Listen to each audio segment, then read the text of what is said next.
सत श्री अकाल दोस्तों, नमस्कार, आदाब and very good morning to you all. Welcome to Guru Nanak cares. Heart के साथ लिंक्ड जो topics we have already discussed, बहुत इंपॉर्टेंट दोस्तों हार्ट का टॉपिक रहा है। The playlist is all contain almost more than 30 videos now and I have try to complete to cover up the major aspects related to heart and heart diseases. और एक बहुत महत्वपूर्ण request आई है दोस्तों, आज heart का एक और टॉपिक लेके डिस्कस करेंगे। कॉमन समस्या है, somehow it got missed, but I am thankful to you for having मुझे एक मौका दिया आपने इस टॉपिक पे बात करने का। दोस्तों अगर हम इको की रिपोर्ट देखते हैं, इको कार्डियोग्राफी की रिपोर्ट देखते हैं, उसमें जो इम्पोर्टेंट पॉइंट्स आते हैं, I have try to cover up almost all the important points. Valves क्या होती हैं, वैल्वुलर डिसऑर्डर्स क्या रहते हैं, okay, that we took up from the echo report, we took up the RHD, the rheumatic heart disease क्या रहता है। और ये भी एक दोस्तों आज जो बात करेंगे इजेक्शन फ्रैक्शन की बात करेंगे, that is another very important term that appears in the echo report, that is LVEF, left ventricular ejection fraction। क्या होती है ejection fraction in general, but with specific reference to LVEF क्या होती है, क्या उसकी रीडिंग्स रहती हैं, अगर कम हो जाए तो उसके क्या कॉम्प्लिकेशंस हो सकती हैं, और क्या रिस्क फैक्टर्स रहते हैं, क्या साइन एंड सिम्टम्स रहते हैं, और उसके साथ लिंक्ड क्या आगे फर्दर हो सकता है problems related to our heart अगर उसका ख्याल नहीं रखा गया टाइम पे। कुछ इंपॉर्टेंट टर्म्स और साथ जुड़ती हुई आज ले लेते हैं दोस्तों। Along with LVF will talk about ischaemic cardiomyopathy, will talk about pulmonary oedema, जैसे कहते हैं ना लंग्स में, फेफड़ों में पानी भर जाना, will talk about that as well. And then we'll talk about very important congestive heart failure, CHF। कहीं ना कहीं आपने ये टर्म्स ज़रूर सुनी होंगी दोस्तों, they are of extreme importance, और उसकी बेसिक जानकारी हम सबको होनी बहुत ज़रूरी है, स्पेशली द हार्ट पेशेंट्स, उनको तो इसका ज्ञान होना ज़रूरी है दोस्तों। क्या होती हैं ये terms, and I will try to keep the talk very simple, बहुत सरल भाषा में बात करें, so that every one of us can understand it very easily. LVF की बात करते हैं दोस्तों, इजेक्शन फ्रैक्शन बेसिकली क्या रहती है। Ejection fraction as the name implies कोई भी ऑर्गन के साथ लिंक्ड हो सकता है जो कि कोई फ्लूइड या कुछ इजेक्ट करता है ना, तो कितना इजेक्ट करता है उसकी percentage, that is ejection fraction and with specific reference to LVF। Normally देखो इजेक्शन फ्रैक्शन हार्ट की तो कैलकुलेट करते हैं, इको में वही आती है, then gall bladder also ejects, then veins भी, तो इजेक्शन फ्रैक्शन इन सब के साथ जुड़ती है। We'll talk about left ventricular ejection fraction today, particularly LVF। As we know दोस्तों, हार्ट के 4 चैम्बर्स रहते हैं, 2 एट्रियम ऊपर एंड 2 वेंट्रिकल्स नीचे, and each chamber ejects the blood into the next chamber. और जो उसकी इजेक्शन फ्रैक्शन वो कहलाती है कि वो कितना ब्लड इजेक्ट करता है into the next chamber. Why only LVF? Because left ventricle is one of the most important parts of our heart, the most important chamber। क्यों? क्योंकि वहाँ से ऑक्सीजनेटेड ब्लड पंप आउट होता है through the aorta and is supply to all the body parts. जो heart से blood बाहर निकलता है that is from the left ventricle, okay. तो उसकी ejection fraction has to be within normal limits by all means. अगर उसमें कुछ गिरावट आ गई है, वो पंप नहीं कर पा रहा प्रॉपर, तो LVF गिर जाएगा नॉर्मल से। That is a cause of concern that appears in the echo report actually. So basically LVF क्या रहती है, it depicts the pumping action of the heart, कि कितना वो हार्ट ब्लड पंप कर पा रहा है that particular chamber, the left ventricle. In other terms we can say it is the difference between the diastole and the systole. In other words, we can say, to make it more precise, the volume of blood that is pumped out from the left ventricle per beat, if we divide that by the volume of the blood that the left ventricle receives, then the end diastolic volume, that is the LVF, left ventricle ejection fraction। क्योंकि जब left ventricle relax करता है ना during diastole, it receives the blood।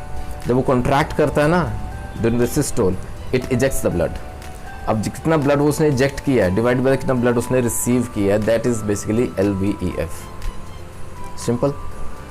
और इसकी जो क्या levels रहते हैं, क्या वैल्यूज रहती हैं। Normal LVF has to be anywhere between 55% to 65%, यानी कि इसको लेफ्ट वेंट्रिकल को कम से कम 55 to 65% ब्लड इजेक्ट करना पड़ेगा टू रिमेन नॉर्मल। अगर 55 से कम है, for example 40 to 55, that is a mild problem. 40 से नीचे अगर 30 to 40% रह गया तो that is a moderate problem. 20 to 30% अगर वो काम कर रहा है, LVF रहता है, तो that is a moderate severe problem. और बिलो 20% अगर LVF है, that is a very serious case, that is severe problem. Okay, now next, इसके क्या कारण रहते हैं? What are the basic causes, क्यों LVF की वैल्यू गिर जाती है? First and foremost is myocardial infarction, और जिसे हम हार्ट अटैक बोलते हैं, इसके हम इस्केमिक कार्डियोमायोपैथी भी बोलते हैं। Second, very important, is high blood pressure, और कंटिन्यूसली अगर BP कंट्रोल ना रहे, it remains on the higher side, that is cause of major concern, वो LVF को गिराएगा। It speeds up the pulmonary oedema as well. Third, very important, idiopathic cardiomyopathy. अब इसमें क्या रहता है दोस्तों, कई बार देखा गया है, all the reports are normal, valves are functioning very normally, कोई इसमें कॉरोनरी आर्टरी डिजीज़ नहीं है, कोई आइडेंटिफाई नहीं हो पा रहा कारण, फिर भी LVF कम है without any reason that we can not make out, इसको इडियोपैथिक कार्डियोमायोपैथी बोलते हैं। That is another cause for low LVF। And valvular problems तो हैं ही ऑफ कोर्स। अगर वैल्व्स में दिक्कत रहती है, चाहे वो वाल्व का सिंकुड़ना है, स्टेनोसिस है, या लीकेज है, रिगर्जिटेशन है, it will lead to low LVEF। So these are the major causes. आइए देखते हैं इसके मेजर कॉम्प्लिकेशंस क्या रहती हैं, रिस्क फैक्टर्स क्या हैं अगर इजेक्शन फ्रैक्शन कम हो जाए, जो हमने लेवल्स वैल्यूज़ डिस्कस किए हैं। First and foremost, if heart pumps out ना, इसको ना बहुत ही महत्वपूर्ण जानकारी है। I try to make it very interesting as well. For example, if the heart is pumping out 60% blood, it is in the normal range, 55 to 65 के बीच में रह रहा है, इट मीन्स कि हार्ट जो वेंट्रिकल है, लेफ्ट वेंट्रिकल, वो 60% ब्लड पंप आउट कर रहा है, उसको 60% ब्लड ही वो एक्सेप्ट करेगा, जो कि नॉर्मल वर्किंग में चल रहा है। ओके, अगर बाई चांस लेफ्ट वेंट्रिकल की इजेक्शन फ्रैक्शन 30% रह जाती है, ओके, तो उसको नॉर्मली 30% ही एक्सेप्ट करेगा वो, लेकिन अगर पीछे से ज़्यादा आ रहा है, the left ventricle won't accept the extra amount of blood, क्योंकि वो 30% निकाल पा रहा है बाहर, तो उसको 30% ही चाहिए। तो आता वो लंग्स से है, right? The oxygenated blood from lungs is supplied to the left side of the heart, left atrium. तो वो जैसे लंग्स को कहेगा, भाई आप जो 2 लंग्स है ना, तो आप 15% ब्लड सेंड करो, so that 30% I can easily accept, so that 30% only I can eject. अब क्या होगा, लंग्स में तो ब्लड पूरा आ रहा है लंग्स में से, लेकिन हार्ट उसे एक्सेप्ट नहीं कर रहा है, तो क्या होगा, लंग्स में कंजेशन बढ़ जाएगी, ब्लड की वॉल्यूम बढ़ जाएगी, सूजन आ जाएगी, जिसे हम पल्मोनरी एडिमा बोलते हैं। पल्मोनरी एडिमा इसे कहते हैं। वो फ्लूइड जो है ना, वो एक्यूमुलेट होता जाएगा इन द लंग्स, और इसे हम आम भाषा में बोलते हैं जैसे फेफड़ों में या लंग्स में पानी भर जाना। और ये सबसे पहला सिम्टम उभर के आता है दोस्तों, शॉर्टनेस ऑफ ब्रेथ, सांस खुल के ना आना। अगर आ रहा है तो एक्सेल करते समय, सांस बाहर निकालते समय डिफ़िकल्टी, यहाँ जैसे अटक गया छाती में सांस, पूरी तरह से एक्सेल नहीं कर पाना, so that is shortness of breath. No that is a major symptom of pulmonary oedema, फेफड़ों में, लंग्स में पानी भर जाना। And this leads to congestive heart failure, CHF इसे कहते हैं। क्यों? इसके बेसिकली हम समझे, कंजेशन हो जाती है। नॉर्मली क्या होता है, अगर there are too many roads है ना, दे आर कन्वर्जिंग, एक पॉइंट पे आ रही हैं, वहाँ से एग्जिट है, अब एग्जिट स्लो हो रहा है तो कंजेशन, ट्रैफिक कंजेशन हो जाएगी ना उस पॉइंट पे। Same thing is happening here कि इजेक्शन फ्रैक्शन लो है, ब्लड प्रॉपर इजेक्ट नहीं हो पा रहा और पीछे से ब्लड ज़्यादा आ रहा है, तो वहाँ कंजेशन हो जाना शुरू हो जाएगा, और वो आता लंग्स से है, तो that results in oedema of the lungs. तो इसे हम कहते हैं CHF, congestive heart failure. I think I have tried to be very precise and very clear. So basically this low ejection fraction that leads to heart failure, heart पे जोर पड़ रहा है ना, that is we call is congestive heart failure.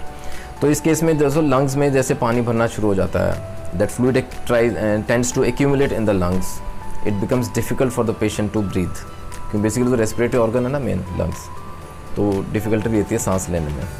और वो जो पानी भरना शुरू हो गया ना, वो इकट्ठा होना शुरू हो जाएगा फॉर एग्जांपल। और हाँ, इस केस में याद रखिए पेशेंट को लिटाना नहीं है, try to make him sit, to make him comfortable in sitting posture. तो फ्लूइड विल सेटल डाउन ऊपर, it will clear the lungs part will be clear so that he can breathe properly. अगर लेटा दिया तो it will spread over all over the lungs, तो उसको breathing में difficulty ज़्यादा हो जाएगी। The shortness of breath will aggravate the problem. अगर ये एक बार हुआ है, that we call as acute heart failure. अगर बार बार ऐसे सिम्टम आ रहे हैं ना, shortness of breath with pain in the chest, तो ये रिपीटेड हार्ट फेलियर कहलाएगा। हाउ टू टेक केयर अगर ये सिम्टम्स आ रहे हैं, बहुत इंपॉर्टेंट दोस्तों। इन शॉर्ट 3 बातों का ख्याल रखना बहुत ज़रूरी है। First and foremost, control the blood pressure. High BP is just not tolerable, ठीक है। ब्लड प्रेशर 120 130 तक रखिए, इससे बियॉन्ड नहीं जाना चाहिए। सेकेंडली, ड्रिंक लेस वाटर, क्योंकि this already so much of fluid accumulated in the lungs, drink less water. And thirdly, consume less salt intake कम करना पड़ेगा। ये 3 चीज़ें जो हमारे हाथ में, we should take care so that we get relief in pulmonary oedema and leading to CHF। Secondly दोस्तों, डेंजर साइंस क्या हैं, हाउ डू वी आइडेंटिफाई कि प्रॉब्लम इतनी बढ़ गई है। First of all, shortness of breath रहेगी वाइल लाइंग, ठीक है ना, उसको तभी बोला ना सिटिंग पोस्चर में रखिए। देन सेकेंडली, ब्रेथलेसनेस रहेगी वाइल वॉकिंग, जब हम चलेंगे रेगुलरली तो ब्रेथलेसनेस रहेगी। थर्डली, स्वेलिंग रहेगी पैरों में, स्वेलिंग द फीट। थकान, जिसे हम फटीग बोलते हैं ना, वीकनेस, अंदरूनी थकान, कुछ ना करने का मन, जान नहीं जैसे बॉडी में, that. Breathlessness even at rest, no that is a very danger sign, very important danger sign. आराम करते समय भी सांस फूलता, सांस बार बार ऐसे छोटे छोटे गैस्पिंग होना, breathlessness at rest. And then swelling the stomach, ascites बोलते हैं जिसे। एंड फाइनली, एंग्जाइटी रहता है, एंग्जाइटी लेवल बढ़ जाएगा।